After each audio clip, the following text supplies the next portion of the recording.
Hello everyone, welcome back to my channel.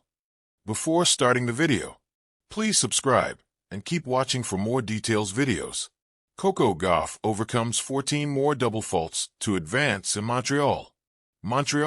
Coco Gauff overcame 14 more double faults to beat Veronika Kudermetova of Russia 4-6, 7-5, 6-2 on Thursday in the National Bank Open. 2 days after surviving 23 double faults and a third-set tiebreaker against fellow American Danielle Collins, the top-seeded Gauff rallied from a set and breakdown against Kudermetova to reach the round of 16.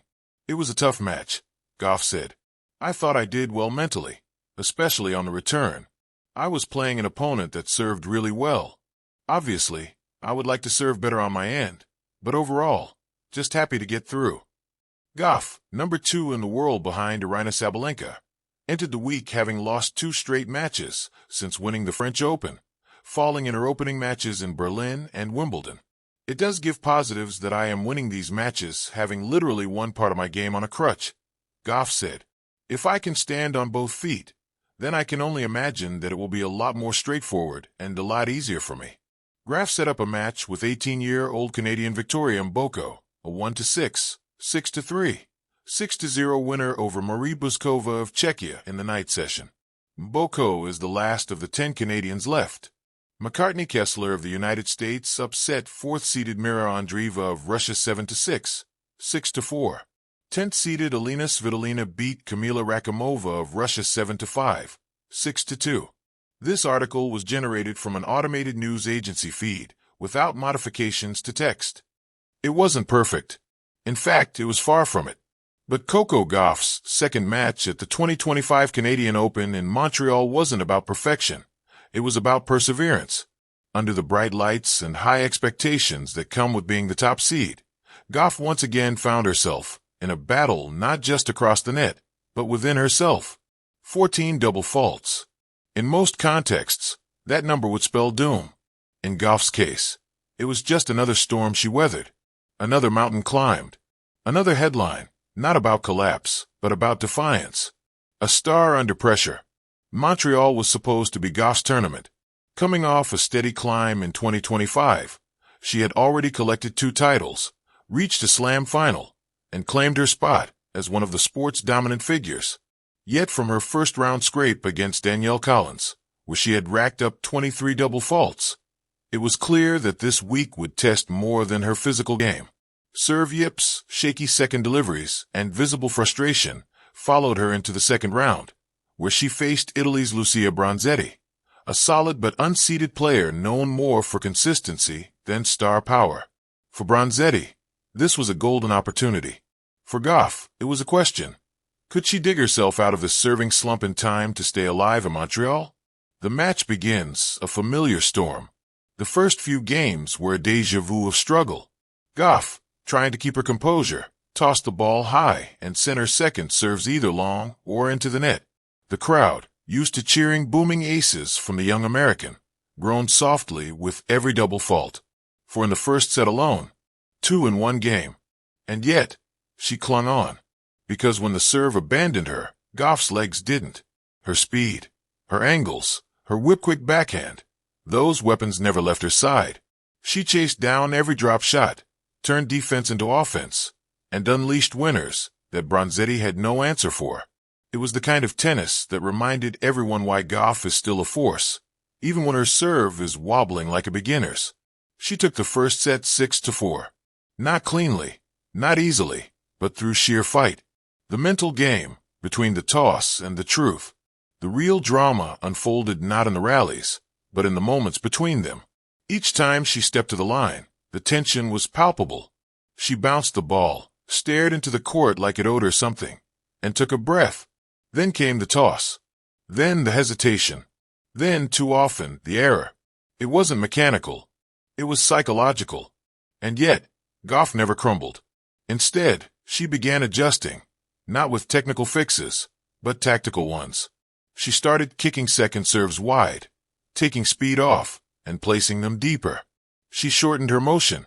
She relied on her returns and made her service games about survival, not dominance. I had to let go of the fear, she said post-match. It's easy to tighten up, especially when you've already been through it in the last round. But I told myself, I've won before with my serve gone. I can do it again. That's what made this performance special. Not that she was perfect, but that she didn't need to be.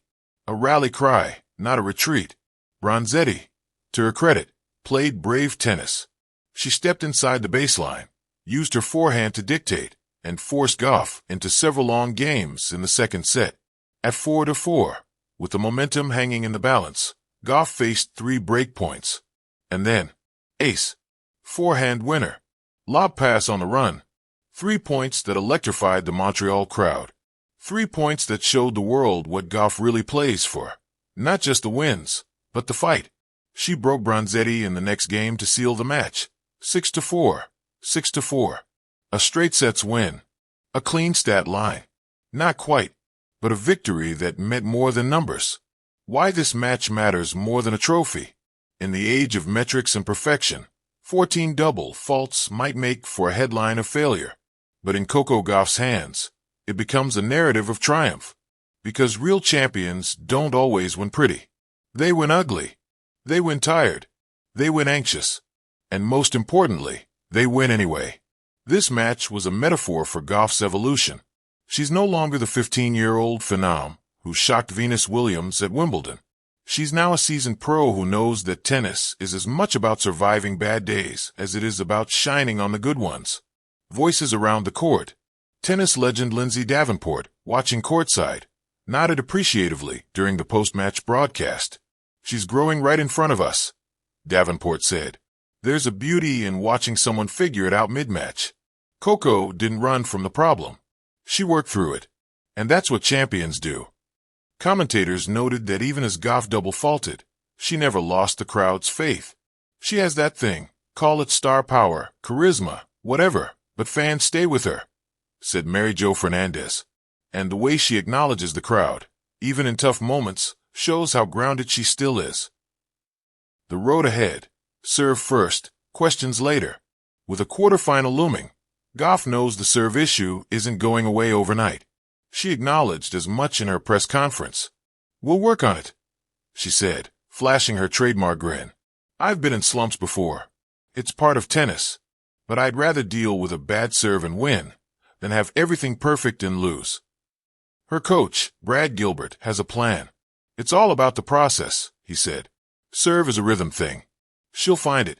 The main thing is, she's staying mentally tough. That's the foundation. The rest will follow. The bigger picture, more than Montreal. For fans and critics alike, this match wasn't just a stat line. It was a reminder of what sports are all about. Perseverance. Vulnerability. Grit. Coco Gauff, in this moment, isn't just chasing trophies. She's building a legacy of resilience.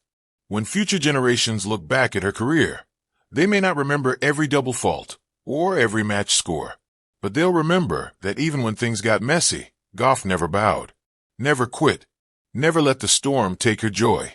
She didn't just win in Montreal. She inspired.